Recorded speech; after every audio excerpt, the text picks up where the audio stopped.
Chacun a sa propre opinion, mais pas ses propres faits. Une citation du sénateur Patrick ou Daniel Patrick Monina que nous avons retrouvée dans l'ouvrage Pollution de l'information, fake news et journalisme dans le monde et en République démocratique du Congo.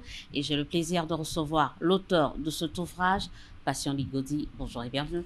Merci beaucoup. Bonjour, Alors, très ravi d'être là. Bah oui, le plaisir est partagé. Vous êtes à la tête d'un groupe des médias où vous êtes entrepreneur dans le secteur de médias, vous êtes journaliste vous-même, assistant à l'université, vous avez, et actuellement, pas actuellement, vous écrivez depuis un bon bout de temps maintenant, écrivain, plusieurs cordes dans votre arc. Disons que, évidemment que je suis journaliste, 40 ans révolus, maintenant ça fait 19 ans que je pratique le métier, je crois que ça fait quand même un paquet d'années, mais d'expériences, d'échecs, de quelques réussites également.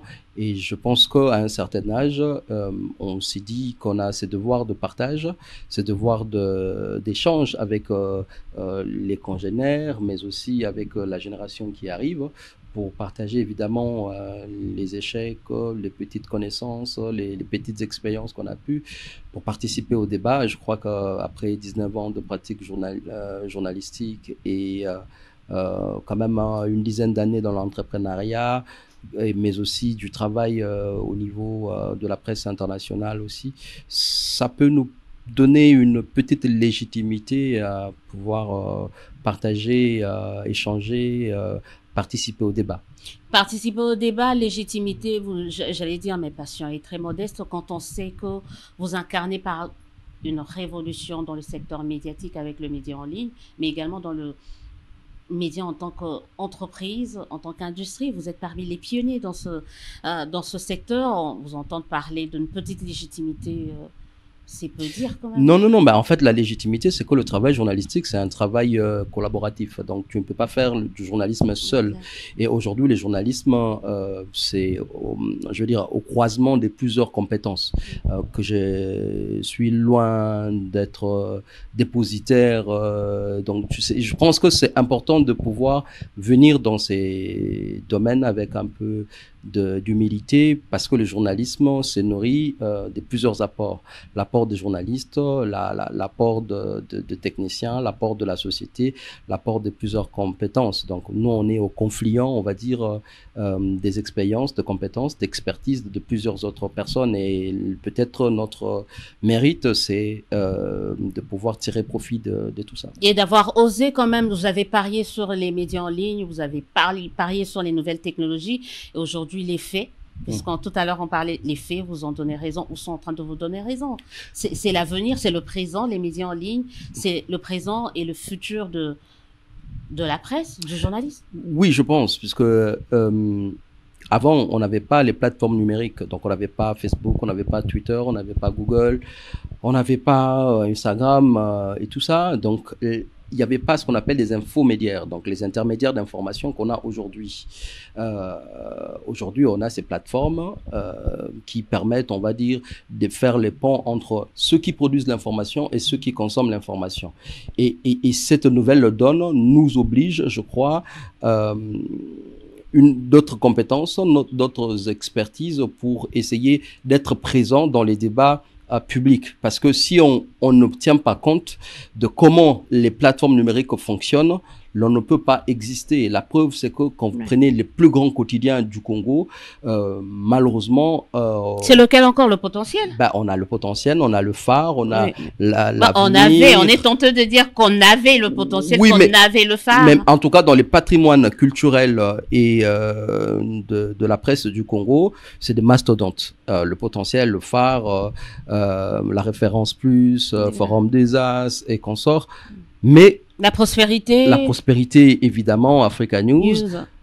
Mais on voit très bien que on a quand même du mal à exister aux côtés d'autres médias étrangers qui ont vite compris qu'il était temps de pouvoir composer avec les plateformes numériques qui sont les plateformes comme Google, qui organisent l'indexation du contenu sur les réseaux sociaux, sur les moteurs de recherche, et des algorithmes de Facebook et de Twitter qui si vous ne faites pas attention et vous ne prenez pas en compte ces critères d'indexation de Google et aussi les algorithmes de réseaux sociaux, vous n'existerez pas, malheureusement. Il faut en même temps écrire pour les humains, mais aussi écrire pour les robots, c'est-à-dire des robots qui vont détecter ce que vous dites et arriver à bien organiser de sorte que vous puissiez être accessible, visible, également lu sur les plateformes Et numériques. c'est ça peut-être qui constitue la peur des autres. Ils ont peur justement de n'écrire plus pour les humains, mais plus pour les robots. Est-ce qu'avec ça, le travail du journalisme ne se meurt pas? Parce que ça, c'était des récits, c'était parler aux autres, parler à l'autre, parler à l'humain. Mais là, on se rend compte qu'on est plus tourné à parler aux robots. C'est eux un peu qui dictent notre ligne Exactement. éditoriale, qui nous dictent un peu tout, la façon de fonctionner. D'où cette crainte de certains qui veulent un peu rester dans ce journalisme-là d'il y a 50 ans, d'il y a 60 ans. C'est une crainte très légitime et qui est louable, je pense, de se dire qu'on n'est que des journalistes, en dépit qu'on ne doit pas être porté par les flots de la technologie, mais on doit s'adapter. C'est-à-dire que la technologie ne doit pas tout faire à la place de l'humain, mais comment on peut trouver la place de l'humain dans ce flot amené, charrié par la technologie. C'est très important parce que je regarde, ma fille a 14 ans. Elle n'a pas le même référence que moi. Les mêmes références, moi, à l'époque, quand je grandissais, je savais que quand je rentrais à la maison, Antenna ouvrait à 13 heures. Et que je commençais par Tom et Jerry et les autres. Mais cette chronologie ou bien cette organisation du temps n'est pas adaptée à ma fille qui a 14 ans. Elle a une tablette. Moi, j'avais pas une tablette à l'époque. Donc, le rapport au contenu n'est plus le même que le rapport qu'on avait au contenu avant. Maintenant, le contenu est dématérialisé. Les contenus n'est plus linéaire, c'est-à-dire que vous n'avez pas une programmation du matin au soir, mais vous avez une programmation qui correspond plus ou moins à votre emploi du temps. C'est-à-dire, vous pouvez vous dire que cette émission de Madame Odia, moi, je vais la suivre quand j'aurai le temps, à 20h, à 22h, ainsi de suite. Ce qui n'était pas le cas, nous, quand on grandissait, on suivait le dictat des médias dits classiques, des médias mainstream. Ouais, le contenu diversifié, des contenus qui posent problème et on vous en parlait. Dans le cadre de votre ouvrage, pollution de l'information. Déjà, le titre en lui-même résume un peu la pollution de l'information. Pourquoi pollution de l'information? Alors que là, on a plus que jamais accès à l'information. Alors, la pollution, ben, si on doit rentrer même dans la définition de ces phénomènes qu'on appelle pollution dans le domaine environnemental, c'est pour être vraiment terre à terre. Vous arrivez dans certaines zones, l'air que vous respirez, c'est un air qui est composé non pas simplement de composition entre guillemets normale, mais vous avez d'autres particules qui viennent abîmer la qualité de cet air-là. C'est d'où on parle notamment de la pollution. C'est la même chose avec l'information aujourd'hui. Avant, comme je le disais, l'information n'émanait que des sources dites classiques, qui étaient la radio, la télévision, la presse écrite. Et à la limite, on pouvait ajouter d'autres référents sociaux qui étaient notamment l'école, la famille, l'église et autres. Mais maintenant, ces référents sociaux sont mis en compétition avec les plateformes numériques. Aujourd'hui, l'information journalistique n'est plus la seule à être sur un pédestal. Maintenant, vous avez la concurrence des contenus qui sont produits et propagés par tout type de personnes, tout type d'entité qui a accès à la téléphonie mobile, à Internet, ainsi de suite.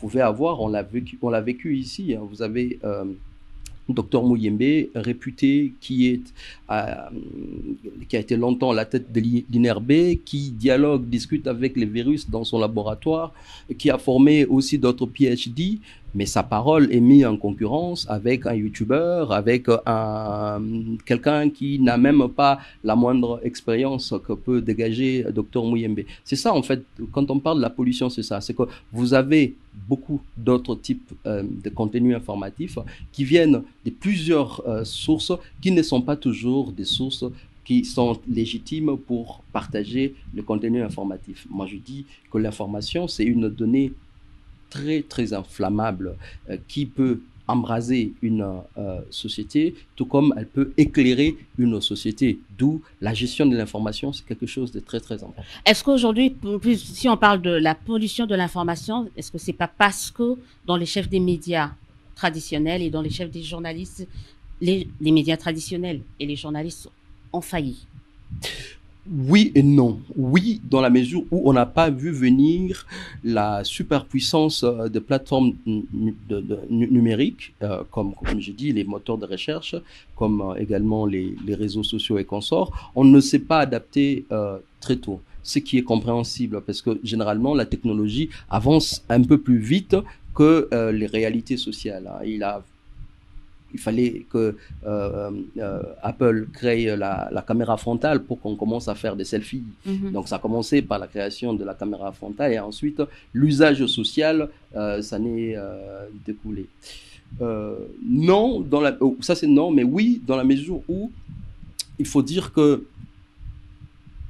la vitesse avec laquelle ces plateformes numériques se sont imposées, c'est quelque chose que l'on ne pouvait pas soupçonner il y a quelques années. On n'a rien vu venir, quoi. Oui, on n'a pas anticipé. On n'a pas anticipé le fait que aujourd'hui, pour avoir, on va dire, un impact dans les centres urbains, particulièrement, vous devez être sur Internet, désolé, puisque l'outil que vous avez entre vos mains le plus longtemps possible, c'est pas votre Bible, c'est pas un livre. Généralement, c'est notre téléphone. Et ce téléphone-là vous dicte votre façon de vous comporter, malheureusement. Mais quand je parlais des médias aussi traditionnels et des journalistes, parce qu'ils ont perdu le monopole, vous aviez dit, avec Tablet, avec toutes ces plateformes existantes actuellement. Mais également, les journalistes, leur parole est constamment remise en question et peut-être qu'on en parlera. Donc, c'est-à-dire aussi ont perdu en légitimité. Ils sont plus le seul à donner l'information et la bonne information. Exactement. D'où, on va dire, cette remise en question permanente. C'est le travail qui est fait dans le bouquin pour nous dire qu'il ne suffit pas simplement de dire qui a fait quoi. Ça ne suffit pas, parce que le qui a fait quoi a déjà tourné. S'il y a un accident qui s'est déroulé sur la route bypass à Kinshasa, vous avez déjà des photos qui ont circulé sur les réseaux sociaux, sur les plateformes numériques, avec des commentaires qui vont dans tous les sens. Maintenant, c'est quoi le rôle du journaliste aujourd'hui? Est-ce qu'il suffit de dire qu'il y a eu un accident? Non, il faut de la valeur ajoutée, il faut aller plus loin, il faut de la mise en perspective pour que l'information puisse être, on va dire, utile à la société, utile à Vous définissez d'ailleurs, je crois que j'ai vu, je suis en train de vérifier, l'information utile. Oui. Qu'est-ce que c'est? En fait, il suffit pas d'écrire, comme je dis. Ouais, donc il faut aller au-delà. Au-delà. Est-ce qu'on ne tombe pas dans d'autres genres journalistiques? Bien sûr. Donc il faut beaucoup plus, faut plus être trop reportage, mais il faut plus être dans l'analyse, l'éditorial. Il faut faire du reportage. Il faut apporter du contenu original. Du contenu original, ça veut dire qu'il ne faut pas se dire parce que parce que cet accident est sur les réseaux sociaux, je m'arrête là. Il faut aller au-delà. Il faut arriver sur place, discuter avec les personnes qui sont impliquées, mais aussi mettre en perspective les accidents pour aller au-delà. Je donne un cas, quand je dis cet accident sur la route bypass, combien d'accidents on a eu sur cette route ces 3 derniers 5 mois, quelles sont les causes, quelles sont les conséquences, les consorts. Donc, quelles sont les personnes qui sont impliquées et pourquoi il y a seulement des accidents à tel endroit plutôt qu'à tel autre consort. Donc, il y a une construction à faire. Il faut plus de temps, il faut plus d'argent, il faut plus de ressources, il faut plus de compétences pour ne pas se limiter simplement aux bulles informationnelles qui sont créées sur les en fait, parce que tout le monde peut dire il y a eu un accident, mais la démarcation où le journaliste doit aller au-delà. Il y a un accident à cet endroit-là. Combien d'accidents y a-t-il à cet endroit-là, en cette période? Et créer la différence, quoi. Du coup, tu te retrouves pas, par exemple, avec un influenceur lambda, avec une même information. Ouais, comme il est arrivé, et c'est souvent, moi, de plus en plus, je le vois. Je prends des exemples de 2, même 3 chanteurs, Koffi Olomide, Maître Gims, Dadju, qui ont organisé ou qui sont passés dans des programmes filmés en France chez un youtubeur. un programme qui était très suivi et qui a peut-être apporté un peu plus de connaissances que quand c'est un journaliste qui pose des questions. C'est-à-dire que il faut qu'on arrive à se poser des questions. Comment un YouTuber peut apporter du contenu informatif de qualité et que moi, journaliste, je n'arrive pas à faire. Ouais. Ça veut dire qu'il y a un problème. Ça veut dire que lui, il a compris les codes, il a compris comment ça marche, il a compris par quel bout le prendre, et c'est ces retards-là que nous devons combler dans notre approche de l'information à l'ère d'Internet. Alors, d'interdit, pollution de l'information, vous parlez de fake news et journalisme. Journalisme. Moi, je voulais pourquoi vous avez dissocié fake news et journalisme. Je croyais que vous alliez dire fake news en journalisme. Non. Pourquoi vous avez voulu dissocier les deux? Parce que je considère que le journalisme peut avoir des défauts, mais la société n'a pas encore trouvé le remplaçant du journalisme. Et que l'on ne peut pas laisser la place à la pollution de l'information. Et qu'il faut restaurer le journalisme. Et il faut re-questionner le journalisme dans la formation des journalistes, dans les ressources que l'État met dans le journalisme, parce qu'il faut quand même qu'on se les dise. La démocratie, on le dit souvent, c'est deux mains. Une main qui écrit, c'est la liberté de la presse, et une main qui vote, c'est les élections. Donc la démocratie, principalement, deux grands axes, l'information qui est claire, le vote qui va s'opérer. Mais combien nous mettons, notamment dans l'organisation des élections, et combien nous mettons dans la préparation du citoyen qui doit aller voter pour éclairer son choix. Voyez-vous, c'est là où je dis que vous le verrez vous l'avez vu pendant la période des élections, beaucoup de candidats ou leurs lieutenants ont utilisé des raccourcis, notamment les discours de haine, notamment des fake news, pour pousser la population électorale à voter pour ou contre. Voyez-vous, mais le travail à faire et la question que l'on se pose, et c'est la question qui est posée dans le bouquin, c'est quel est le rôle du journalisme dans un contexte où il y a foisonnement de fausses nouvelles. Comment devons-nous nous réinventer? Avec quoi? Comment sommes-nous formés? Comment améliorer la formation? Comment on régule les contenus qui participent à la formation de l'opinion publique? Quels sont ces différents contenus qu'on retrouve dans l'espace public? Et comment on peut criminaliser, donc pénaliser, réglementer, réguler, autoréguler, coopérer, informer, éduquer pour que la qualité du débat public puisse s'améliorer avec du contenu informatif.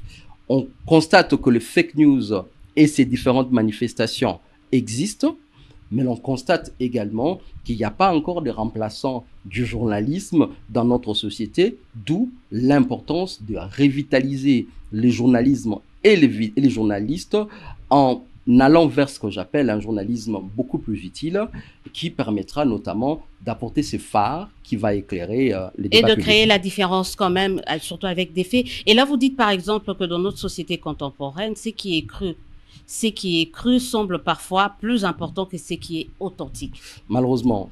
Ou encore, là je continue, où ce qui nous plaît semble prévaloir sur la quête de la vérité et de l'authenticité. Comment moi, journaliste, je peux lutter contre ça? Tu as une information, tu as vérifié, tu as checké, c'est bon, tu livres, mais puisqu'on fasse, la personne veut croire ce qu'elle veut, elle dit non, c'est faux. Ben, c'est ce qu'on appelle les biais cognitifs. Les biais cognitifs, malheureusement, sont dans notre système cognitif des mécanismes qui nous permettent, qui permettent, on va dire, aux différentes plateformes numériques de pouvoir réorganiser des pièges qui sont placés au travers des algorithmes pour nous emprisonner dans des bulles informationnelles. Par exemple, vous allez sur TikTok. Vous avez l'habitude de consommer un type de contenu. Mais vous n'aurez que ce type de contenu que les algorithmes de TikTok vont commencer à vous donner. Si vous aimez la musique, vous n'aurez que du contenu par rapport à la musique. Si vous aimez du contenu par rapport à l'extrême droite, vous n'aurez que du contenu par rapport à l'extrême droite. Donc, les plateformes numériques s'organisent de sorte à vous faire plaisir, pour que vous restez le plus longtemps possible. Le travail à faire, ce n'est pas que le travail du journaliste, c'est le travail de la conscience collective pour que qu'on rentre dans ce qu'on appelle l'éducation aux médias, que chacun d'entre nous se rende compte que nous pouvons être victimes de nos biais cognitifs qui sont exploités par les plateformes numériques pour nous embrigader, nous emprisonner dans des bulles informationnelles, et on nous donne que ce que nous considérons comme étant bon pour nous, alors que ce n'est pas forcément utile ou nécessaire. Ça ne nous aide pas peut-être à devenir des bonnes personnes. Si je n'aime pas Fayulu, alors on te donne du contenu qui permettrait de détester Fayulu, vice-versa. Je peux prendre l'exemple de Fayulu, je peux prendre l'exemple de Katumbi, du président Tshisekedi et consorts. Et malheureusement, les plateformes numériques aujourd'hui vont dans ce sens-là, de pouvoir faire en sorte que les individus rentrent dans une tribalisation de contenu, donc ces bulles informationnelles qui proposent des contenus sur base de ce que nous donnons comme, on va dire, éléments par rapport à nous-mêmes. Il faut que l'on soit conscient de ces pièges des biais cognitifs et des algorithmes pour que l'on se dise que parfois, c'est important d'entendre, d'écouter des choses qui ne nous plaisent pas, mais qui sont importantes pour la construction de la démocratie. Il y a certes des algorithmes. Tout à l'heure, on parlait de journalistes. Est-ce qu'il n'y a pas une responsabilité? Nous, comment devons-nous faire? Est-ce qu'il n'y a pas des changements qu'on doit essayer de... Il y a des choses qu'on doit changer pour essayer de récupérer cette légitimité qu'on a perdue aussi. Est-ce que dans nos attitudes, nos façons de travailler, de présenter les choses, de présenter les faits, est-ce qu'on n'a pas failli pour qu'aujourd'hui les algorithmes, pour qu'on soit pris en état, en étau ou en tenaille par toutes ces plateformes, en fait? Il y a des possibilités, il y a des expériences qui ont été documentées ça et là, et j'en parle dans le bouquin. Par exemple, ici chez nous, en République démocratique du Congo, il n'y a pas un représentant de Facebook. Ouais. Il n'y a pas un bureau de Google. Il n'y a pas un bureau de n'importe quelle autre plateforme ici. Les GAFA, quoi. Tous les GAFA, ils ne sont pas représentés ici. Deuxième chose, nous avons plus de 200 langues au Congo. Ces langues-là ne sont pas toutes connues ou prises en charge par ces plateformes numériques. Conséquence, nous ne pouvons pas discuter et échanger en tant qu'État avec ces différents, en tout cas de manière efficace, avec les différentes plateformes pour qu'on arrive à faire ce qu'on appelle la co-régulation. Ouais. C'est-à-dire qu'il y a du contenu au Congo proposé qui serait nocif ou qui serait bon, mais il y a une très grande responsabilité de ces plateformes-là, puisque ce sont ces plateformes-là qui permettent notamment de pouvoir organiser, structurer ces contenus et propulser tel ou tel autre contenu.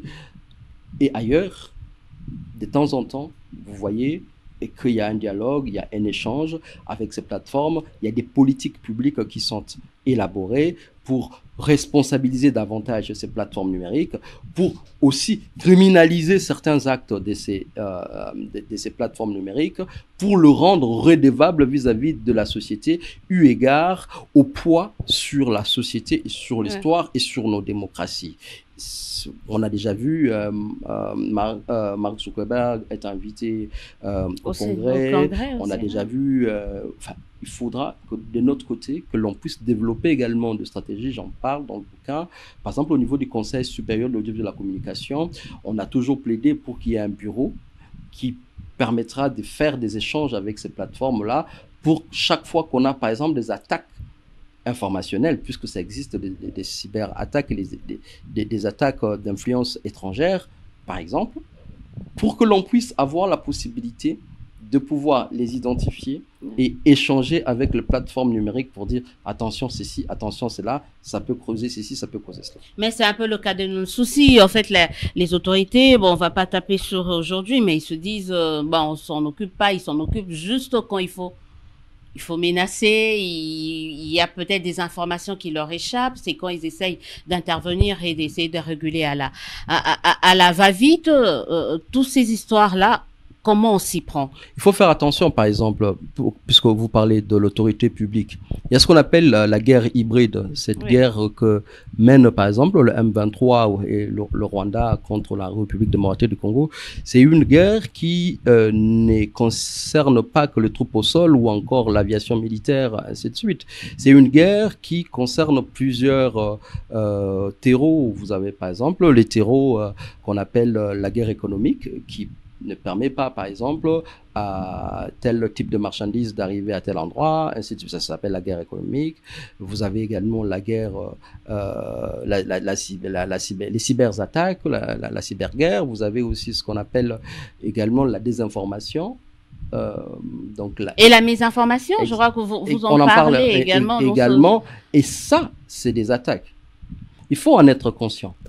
Il faut en être conscient. En France, ils ont développé, par exemple, ce qu'ils appellent le Viginum, qui est une entité qui va identifier les attaques de caractère informationnel et vont répondre à ces attaques ou vont permettre notamment d'élaborer des politiques publiques à ce niveau-là. Je crois que dans notre pays, ça sera aussi important de pouvoir faire ce travail de veille parce que la guerre hybride dans son volet de la désinformation a pour but de désintégrer la société, cohésion, exactement, de déstabiliser les sociétés, les villages ou encore de délégitimer les institutions pour faire en sorte que l'on puisse avancer dans la guerre cognitive qu'on peut mener vis-à-vis de populations. Il faut s'en rendre compte, se prémunir et être conscient que la guerre ne se mène pas comme... Il n'y a pas que la guerre au sol ou encore l'aviation militaire, il y a tous ces aspects-là qu'il faut prendre en compte. Et tous ces aspects-là que le journaliste, que les médias doivent prendre en compte. Mais je reviens encore, on est pris en tenaille par des plateformes numériques, mais également par les autorités publiques. Le cas de la RDC, vous avez d'un côté le M23, vous avez d'un côté l'autorité publique et les journalistes, les médias, il est au milieu. Il sait plus à quel sens s'ouvrir. C'est ce à quoi on assiste aujourd'hui. Oui. Je dis ça ou pas ça. Est-ce que je ne peux pas être traité j'écris ça ou pas ça? On en est là aussi, c'est la difficulté dans ce cas. Oui. Comment on arrive à utiliser, comment on arrive à éviter cette pollution dans la communication ou dans la diffusion de l'information par rapport à cette guerre, par exemple? C'est une prise de conscience collective et qui demande des interventions à plusieurs niveaux. Les interventions au niveau de l'éducation aux médias et au numérique, dans nos familles, dans nos écoles, dans nos églises, dans tous les référents sociaux que j'ai pu identifier, pour dire que tout ce que vous recevez sur les réseaux sociaux, il faut faire attention, il ne faut pas toujours relayer, puisque les acteurs qui propagent ne sont pas toujours des acteurs qui sont animés de bonne foi. Ça, c'est la première des choses au niveau de l'éducation média. 2, il faut que nos écoles de journalisme puissent s'adapter et tenir compte du fait que l'écosystème de l'information a tellement évolué qu'il faut prendre en compte que l'information journalistique n'est plus sur un pédestal, et maintenant il va falloir s'adapter pour revivifier l'information journalistique pour des besoins de l'avancement de notre société. Troisièmement, il faut faire en sorte que la régulation de médias puisse se faire de manière responsable. Il faut que le Conseil supérieur de l'audiovisuel et de la communication se rende compte que son rôle, c'est d'abord 2 choses. C'est promouvoir la liberté de la presse, et cette liberté de la presse a deux axes. Le premier axe, les droits du journaliste d'accéder à une information plurielle et diversifiée. Le deuxième axe, c'est les droits du public d'accéder à une information plurielle et diversifiée également. Et donc, ces 2 axes-là, d'abord, c'est le rôle de notre CESAC. Arriver à faire en sorte que l'intégrité de l'information soit profitable à la population et aux journalistes pour le bien de la démocratie. Et se mettre à niveau, au point de la technologie, pour scruter l'ensemble de l'écosystème et intervenir quand il est faut. Deuxième chose, c'est au niveau de l'autorégulation. Ouais. C'est-à-dire que nous-mêmes, les journalistes, par le biais notamment de ce qu'on appelle les tribunaux de pairs, que l'on arrive à pouvoir sanctionner ceux de nos confrères et consoeurs qui se trouveraient en faute déontologique. Malheureusement, l'Union nationale de la presse du Congo se trouve dans un état de léthargie et ça fait un bon bout de temps qu'on ne distribue même pas la carte de presse parce qu'il y a un tel désordre qu'il va falloir rapidement corriger. Et puis vous avez, au-delà de la régulation et de l'autorégulation, vous avez ce qu'on appelle la co-régulation. Et cette co-régulation qui peut se faire, qui doit se faire avec les organisations professionnelles des médias.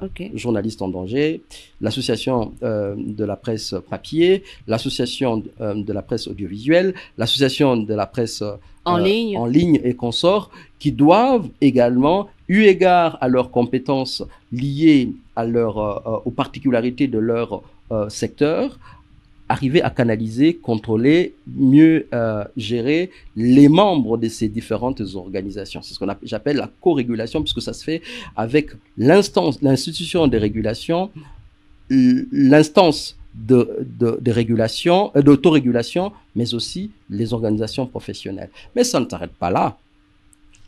Régulation, autorégulation, co-régulation, mais aussi une régulation à l'international. Tenant compte que nous ne fonctionnons plus dans une sorte de vase clos et qu'il va falloir prendre en compte les plateformes numériques, il faut qu'on ait des interactions avec ces différentes plateformes numériques.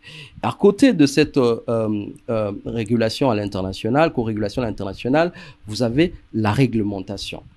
Et cette réglementation qui fait que, par exemple, la légifération qui fait qu'aujourd'hui, nous avons deux grands textes.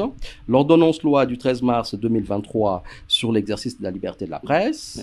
Et vous avez l'ordonnance loi du 13 mars 2023, donc la même année, sur le code du numérique. Et les deux textes-là mettent en place, on va dire, des mécanismes pour sanctionner ceux qui sont en faute, par exemple, la propagation des faux bruits, disons des fake news, avec l'intention de nuire, peut vous conduire jusqu'à 5 ans d'emprisonnement, et quand il y a même des sanctions qui peuvent aller jusqu'à 20 ans d'emprisonnement quand ça touche notamment au code militaire et consorts. Et donc, pour savoir tout cela, qu'est-ce que vous risquez, il faut vraiment vous documenter et être renseigné, étudier. Donc, il y a étudier, mais lire également ce que prévoient ces différentes lois ici dans notre pays. On a parlé des fake news qui sont de plus en plus produits par des journalistes. Ça, c'est un fait, en fait. Aussi, oui. Surtout. Pas surtout, mais aussi.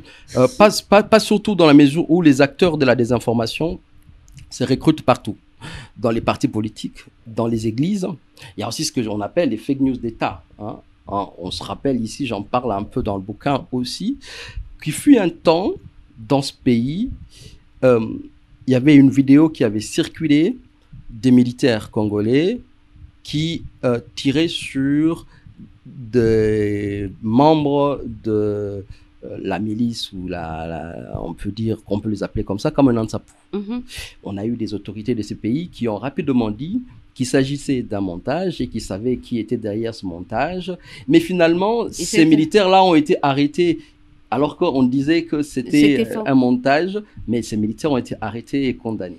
Ça, c'est un. Deuxièmement, vous avez également des fake news d'État à l'international, avec notamment les autorités américaines qui, quand elles décident d'attaquer l'Irak, elles disent qu'il y a notamment des armes, destruction massive. Et on attaque sur base de fake news et consorts. Donc, les auteurs et les acteurs de la désinformation et de la mésinformation ne se retrouvent pas que parmi les journalistes, mais dans presque toutes les strates de la société. Et plutôt, le journaliste est là pour essayer de rétablir les faits, rétablir la vérité. Exactement. Ce qui s'est passé, mais bien plus, et aller au-delà, d'essayer de formuler peut-être de propositions pour essayer de participer, parce qu'on a tendance à oublier que le rôle de journaliste, c'est aussi éduquer, c'est aussi former. Exact. C'est comme ça que moi, je pense, et je le dis un peu dans le bouquin, la liberté de la presse est tellement importante dans une démocratie que ça ne peut pas être, on va dire, le devoir ou encore la préoccupation de seuls journalistes. Non, c'est toute la société qui doit se rendre compte. On est en train de bâtir une société démocratique et le journalisme, la liberté d'informer, c'est une liberté qui doit être placée au même titre que les droits de vote. pour que l'on se rende compte qu'il va falloir investir dans la qualité du débat public, puisque de la qualité du débat public dépendra également des personnes que nous allons élire pour nous diriger. Je vous remercie d'avoir répondu à mon invitation. C'est moi qui Je rappelle, vous venez de publier l'ouvrage Pollution de l'information, fake news et journalisme dans le monde et en République démocratique du Congo. C'est votre 3e bouquin. Il y a un qui est là, que vous avez publié, Télévision publique et sous-développement en RDC. Ça, il y en a plus. Est-ce que ça, il y en a encore? Non, malheureusement. Il y en a plus, mais... Mais Pollution de l'information, on va avoir un nouveau lot que l'éditeur va envoyer à Kinshasa dès la semaine prochaine, que l'on peut retrouver dans certaines librairies de la capitale, mais aussi en ligne. Et puis, dans les cadres de la journée sur la liberté de la presse, on va organiser également d'autres, on va dire, échanges pour parler de ce bouquin, mais aussi d'un autre qui arrive, qui sera sur la compréhension du nouveau cadre légal qui est incarné par l'ordonnance loi du 13 mars 2023, que certains appellent la loi Mouyaya. La loi Mouyaya. Alors, on se dit à très très bientôt. Surtout, on attend avec impatience le nouveau lot de ce bouquin. Moi, je vous invite à le lire. Je suis en train de le lire. Je ne vais pas vous mentir, je suis pas encore arrivée à la fin, mais j'ai pris plaisir. Il y a des anecdotes, il y a des vérités, il y a la réalité. Surtout quand vous exercez dans le secteur des médias, du journalisme, mais pas que. Vous êtes scientifique, vous êtes chercheur. C'est très, très important de vous procurer cet ouvrage, Passion Ligodi. Je vous dis merci. C'est moi qui vous remercie. Merci pour l'effort constant que vous faites. Déjà de nous accorder la parole, mais aussi d'améliorer la qualité du débat. Notre pays en a cruellement besoin en cette période compliquée. On sort des élections, il va falloir penser les plaies, ressouder les communautés. On est en pleine situation de conflictualité dans l'est de la République démocratique du Congo et cette population a besoin d'une information de qualité pour ne pas prendre des décisions irresponsables.